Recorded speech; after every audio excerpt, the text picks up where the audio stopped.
Des fossiles de l'ancienne terreur ailée de Mongolie ont récemment été découverts. Un ptérosaure gigantesque avec une envergure impressionnante de près de 10 mètres. Cette bête, comparable en taille à un petit avion, pouvait se dresser à la hauteur d'une girafe mâle de grande taille lorsqu'elle se tenait au sol. Il est même possible qu'il s'agisse du plus grand animal volant à avoir jamais existé. Ce prédateur vivait il y a environ 70 millions d'années dans un environnement aride et chaud peuplé de dinosaures. Il traquait ses proies directement sur la terre ferme, et les jeunes dinosaures figuraient probablement parmi ses mets favoris. Ce fossile mongol n'a pas encore été baptisé, mais il représente une avancée scientifique majeure, marquant la découverte du premier ptérosaure de cette envergure dans cette région du monde. De plus, il n'était pas le seul ptérosaure à inspirer la crainte. Il y a 70 millions d'années, la Terre présentait un visage fort différent de celui que nous connaissons aujourd'hui. Imaginez un monde où les continents étaient disposés de manière disparate, loin de leurs emplacements actuels. L'océan Atlantique n'existait pas encore et était en cours de formation. L'Amérique du Sud allait bientôt se détacher de l'Afrique, tandis que l'Inde deviendrait une île à part entière. Il s'agissait des derniers jours de l'ère mésozoïque, décomposée en 3 périodes distinctes, le Trias, le Jurassique et le Crétacé. La surface terrestre était ponctuée de mers et d'océans peu profonds, avec de multiples archipels disséminés à travers l'Amérique, l'Europe, l'Asie et l'Afrique. Certaines régions de l'actuel territoire des États-Unis se trouvaient submergées, notamment les zones situées entre les montagnes rocheuses, les Appalaches et les monts Ozarks. En observant la Virginie à cette époque, on l'aurait découverte engloutie sous une mer peu profonde, faisant partie de l'Atlantique primitif. Le climat était particulièrement clément. Les océans, tout comme la planète en général, affichèrent des températures plus élevées, et les pôles étaient dépourvus de glace.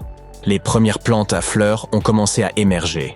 Une aubaine pour les insectes tels que les fourmis, les abeilles et les papillons. Bien entendu, c'était également une ère dominée par les gigantesques créatures que sont les dinosaures, qui arpentèrent les terres, régnaient sur les océans et s'imposaient dans le ciel. Mais il ne s'agissait pas uniquement de dinosaures, car de nombreuses nouvelles espèces animales faisaient aussi leur apparition. Parmi ces créatures figurait le gigantesque Quetzalcoatlus. Imaginez un reptile volant de taille imposante, avec des ailes s'étendant aussi largement que celles d'un avion de chasse. Son nom est inspiré d'une divinité aztèque, Quetzalcoatl, le serpent à plumes. Bien qu'il ait coexisté avec les dinosaures, il ne faisait pas partie de cette catégorie. Il appartenait à la famille des Ashdarchidae, un groupe majestueux de créatures volantes. Ces animaux fascinants tirent leur nom d'un dragon issu de la mythologie ouzbèque, et il est aisé de comprendre pourquoi. Durant la fin du Crétacé, il y a environ 85 à 65 millions d'années, Quetzalcoatlus et ses semblables dominèrent les cieux. Ils avaient peu de concurrence venant des dinosaures terrestres et le nombre d'oiseaux était bien inférieur à ce que nous connaissons aujourd'hui. Ils possédaient des adaptations spécifiques pour le vol, leurs os étant pourvus de cavités et de perforations afin de réduire leur poids. En outre, ils ne se limitaient pas à voler. Ils se montraient également agiles au sol, marchant avec aisance à la manière des cigognes. Un autre géant, moins connu, portait le nom de Hatzegopteryx. Pour simplifier, nous l'appellerons Hatz. Cette créature a été mise au jour en Roumanie dans les années 70.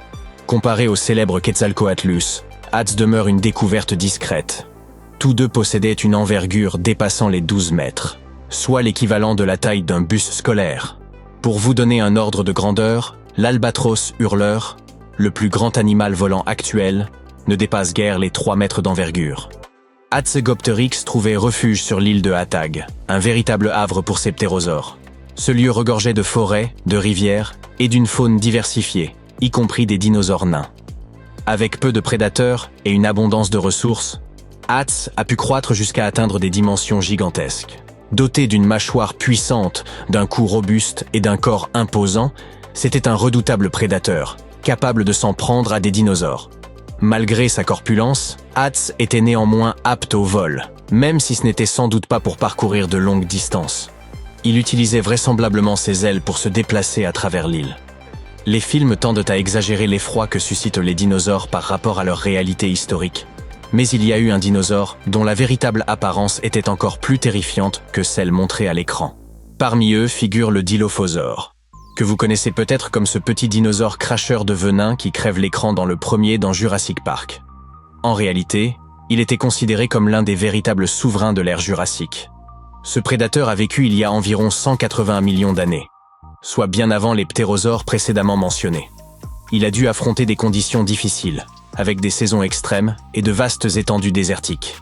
Les premiers fossiles de cette créature ont été découverts dans les années 40 dans le nord de l'Arizona, mais ont été confondus avec ceux du Megalosaurus.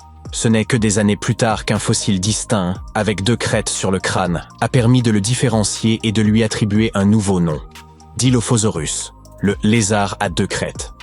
Contrairement à l'image véhiculée dans Jurassic Park, le véritable Dilophosaure n'avait pas de collerette autour du cou. À la place, il arborait 2 grandes crêtes sur la tête, probablement destinées à l'intimidation ou à l'attraction de partenaires. Ce dinosaure n'était pas de petite taille. Bien qu'il n'ait pas été aussi gigantesque que certains de ses successeurs, il atteignait tout de même les dimensions d'une grande voiture et pesait environ 400 kg, un poids similaire à celui d'un ours brun. Il dominait la faune terrestre en Amérique du Nord à son époque. Le Dilophosaure était redoutable. Ses mâchoires garnies de dents tranchantes étaient parfaitement adaptées pour chasser aussi bien les poissons que les proies terrestres. Il s'attaquait probablement à de grands animaux, y compris d'autres dinosaures. Ses membres puissants, dotés de griffes acérées, en faisaient le principal prédateur de son temps, régnant sur l'ensemble de l'Amérique du Nord. La fin du Jurassique en Amérique du Nord, en particulier dans l'ouest des États-Unis, offrait des conditions de vie difficiles. Les saisons sèches étaient rudes, et seuls les dinosaures les plus imposants pouvaient y survivre, transformant cette région en une véritable terre de géants. Cependant, la taille n'était pas le seul critère déterminant. Certains dinosaures de plus petite stature savaient tirer leur épingle du jeu. Le Ceratosaurus en est un bon exemple. Lors de sa découverte en 1883, il fit sensation. Bien que ces fossiles soient plutôt rares, ses traits distinctifs permettent de l'identifier facilement. Par ailleurs, les fossiles retrouvés étaient presque complets, facilitant ainsi leur description. Son aspect était intimidant, avec des rangées de dents acérées, des protubérances osseuses au-dessus des yeux, et sa caractéristique la plus emblématique, une corne sur le nez, utilisée probablement pour la parade ou le combat. C'est d'ailleurs cette corne qui lui a valu son nom.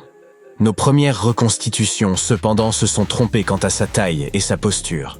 Bien que le Ceratosaurus soit considéré comme un prédateur de taille moyenne, certains spécimens pouvaient atteindre 6 mètres de long et peser plus de 900 kg, soit l'équivalent d'un bison. Malgré sa taille modeste en comparaison d'autres dinosaures, il ne se laissait pas distancer. Ses pattes puissantes lui permettaient de courir, et ses bras, bien que réduits, étaient préhensiles. Ce redoutable chasseur se nourrissait probablement de diverses proies, incluant d'autres dinosaures, mais aussi des poissons et de plus petits animaux près des points d'eau. Hélas, le règne de ces créatures majestueuses s'est brusquement achevé il y a environ 66 millions d'années. Pendant longtemps, on a attribué cet événement à l'impact d'un astéroïde. Cependant, de récentes simulations informatiques suggèrent que le véritable coupable pourrait en réalité avoir été les volcans.